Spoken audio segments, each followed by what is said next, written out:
अच्छा, ये प्रोसेस और कॉस्टिंग का जो है फीफो मेथड वाला सेकंड डिपार्टमेंट का क्वेश्चन है। इसके अंदर भी क्वांटिटी स्केड्यूल वही होगा कि beginning inventory plus units receive from cutting department, यानी कि जो स्टार्ट हमने पहले कर लिए थे और जो हमने रिसीव किए पिछले डिपार्टमेंट से, तो वो ऐड करेंगे, हो जाएगा 680। इसी तरह सेकंड में units transferred plus ending inventory, तो वो हो जाएगा 680, दोनों सेम हो गए।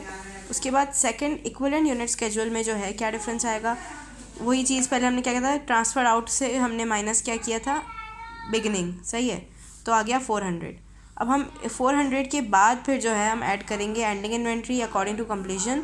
उसके अंदर प्रीसीडिंग डिपार्टमेंट में जो है वो कितने थे हमारे पास, हम कंसिडर करेंगे कि हमारे पास जो है एंडिंग इन्वेंट्री 100 ही थी और 100 ही हमने ले ली। क्यों? क्योंकि वो पिछले डिपार्टमेंट से आई है तो उसकी एंडिंग इन्वेंट्री का काम पूरा हो चुका होगा, तो उसमें हम 100% ही लेंगे और इसके परसेंटेजेस के हिसाब से लिया और इसका हमने पूरा 100% लिया है। उसके बाद जो है हम क्या ऐड करेंगे, बिगनिंग इन्वेंट्री।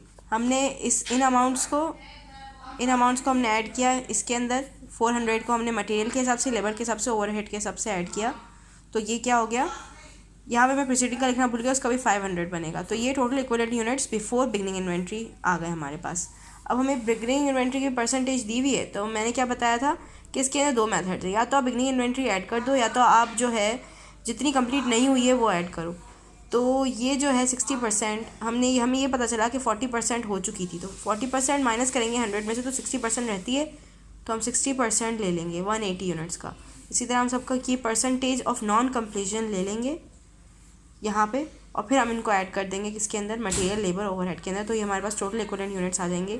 लेकिन यूनिट्स फ्रॉम प्रीसीडिंग डिपार्टमेंट 500 ही रहेंगे। क्यों? वजह ये है कि उसकी जो है वो एंडिंग इन्वेंट्री के हिसाब से वो पूरे के पूरे 100% होंगे, क्योंकि उनका काम हो चुका है, तो पूरे के पूरे 100 ले लेंगे।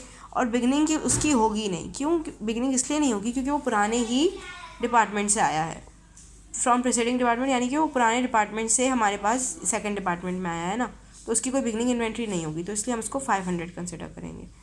ठीक। उसके बाद थर्ड यूनिट में क्या करना है, हमारे पास टोटल इक्विवेलेंट यूनिट्स आ गए। अब थर्ड हम स्केड्यूल में क्या करते हैं, पहले मैं ये बता रही हूँ फिर मैं ऊपर वाला बताऊंगी। सबसे पहले जो है मटेरियल लेबर ओवरहेड और प्रीसीडिंग डिपार्टमेंट की हम क्या लेंगे, cost added during the period, क्योंकि हम इसमें बिगनिंग नहीं लेते, अलग अलग में एंड में ऐड करते हैं, मैंने पहले ही बताया था। और इक्विवेलेंट यूनिट्स ले लेंगे, ये जो यहाँ लिखे थे वो यूनिट्स आ गए, ये अमाउंट्स यहाँ पे आ गई cost added during the period की। अब हम इनको इससे डिवाइड करेंगे तो यहाँ ये आंसर्स आ जाएंगे।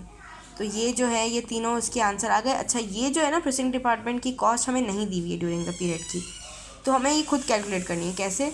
पिछले क्वेश्चन में जो कि हमने किया था फीफो मेथड का फर्स्ट डिपार्टमेंट का, ये उसी का सेकंड डिपार्टमेंट का क्वेश्चन है ना, तो उसके जो एंड में हमारी कॉस्ट आई थी 29,600, उसमें से हम जो है माइनस कर देते हैं एंडिंग इन्वेंट्री की कॉस्ट, तो हमारे पास ये आ जाती है। देखो मैंने लिखा हुआ है 29,600 माइनस 4,640, यानी जो टोटल कॉस्ट थी उसमें से हमने एंडिंग इन्वेंट्री की कॉस्ट माइनस कर दी, तो ये कॉस्ट हमारे पास दोबारा आएगी। हमने एंडिंग इन्वेंट्री की कॉस्ट माइनस क्यों की, तो इसकी वजह ये है कि जो एंडिंग इन्वेंट्री थी वो अगली बार जब हमारे पास सेकंड डिपार्टमेंट होगा तो वो बिगनिंग बन जाएगी, इसलिए वो एंडिंग इन्वेंट्री तो रहेगी ही नहीं, तो हम उसकी कॉस्ट को हम उसको प्रीसीडिंग डिपार्टमेंट नहीं कहेंगे, उस एंडिंग इन्वेंट्री को हम इसी डिपार्टमेंट का हिस्सा समझेंगे, इसलिए हम उसमें से माइनस कर देंगे, तो ये हमारे पास प्रीसीडिंग डिपार्टमेंट की कॉस्ट आ जाएगी। और 500 जो कि मैंने यहाँ कैलकुलेट किया यूनिट्स फ्रॉम प्रीसीडिंग डिपार्टमेंट, ये आ गए 500, इसको हम इससे डिवाइड करते हैं तो आएगा 49.92। ठीक हो गया। तो प्रेसिडेंट डिपार्टमेंट के हमारे पास वो आ गए, क्या कहते हैं, पर यूनिट कॉस्ट आ गई, और बाकी मटेरियल लेबर ओवरहेड की भी आ गई। तो मटेरियल लेबर और ओवरहेड को यहाँ पे टोटल मैं करना भूल गई हूँ, लेकिन यहाँ पे हम टोटल करेंगे तो उसका आंसर बनेगा 45, और इन सबको हम ऐड करेंगे तो ये हो जाएगी चार्ज टू द डिपार्टमेंट। ये अमाउंट हमारी जो आएगी ये फोर्थ स्केड्यूल में भी यही आनी चाहिए जो मैंने बताया था, और इसके अंदर जो है ये टोटल इन्होंने रेट निकाला है, लेकिन हमें एक्चुअली ये वाला रेट नहीं चाहिए होगा, हमें ये वाला चाहिए होगा, और हमें इन तीनों को ऐड करेंगे तो हमें ये वाला चाहिए होगा। उसके बाद फोर्थ वाला नहीं, पहले ये वाला देख लेते हैं। कॉस्ट पर यूनिट स्केड्यूल में मैंने पहले बताया था कि beginning inventory cost from preceding department, यानी कि बिगनिंग इन्वेंट्री की कॉस्ट इन्होंने यहाँ पे क्या किया, मटेरियल लेबर ओवरहेड की अलग अलग दी हुई, जैसे पिछले डिपार्टमेंट में दी हुई थी, और एक कॉस्ट ऑफ बिगनिंग इन्वेंट्री अलग से दी हुई है, तो ये सारी कॉस्ट जो है वो बिगनिंग इन्वेंट्री की कॉस्ट कहलाएंगी। तो हम जो है यहाँ पे मैंने बताया था कि यहाँ पे 4 पार्ट्स होते हैं ABCD, तो जो हम D पार्ट लेते हैं उसको हम कहते हैं cost transferred out to next department from beginning inventory. ठीक है, तो उस पिछले वाले में हमने क्या किया था, सिंपली बिगनिंग इन्वेंट्री की सारी कॉस्ट को ऐड कर दिया था, लेकिन इसके अंदर जो है हमने तीन चीज़ें ऐड की हैं हमने। बिगनिंग इन्वेंट्री की कॉस्ट भी ऐड की है, हमने जो है अलग से कॉस्ट दी हुई वो भी ऐड की है, और हमने जो है यहाँ पर ये वाली जो कॉस्ट है, कॉस्ट फ्रॉम प्रीसीडिंग डिपार्टमेंट, ये भी हमने ऐड की है। तो फिर हमारे पास आ जाएगा 35,103। ठीक है, सारी बिगनिंग वाली जितनी भी थी सब हमने ऐड की, तो फिर ये हमारे पास आया। और हमें 3 तरह की कॉस्ट दी हुई थी कंफ्यूज करने के लिए। उसके बाद जो है ये डी इसको हम क्या कंसिडर करते हैं, लेकिन ये हमारा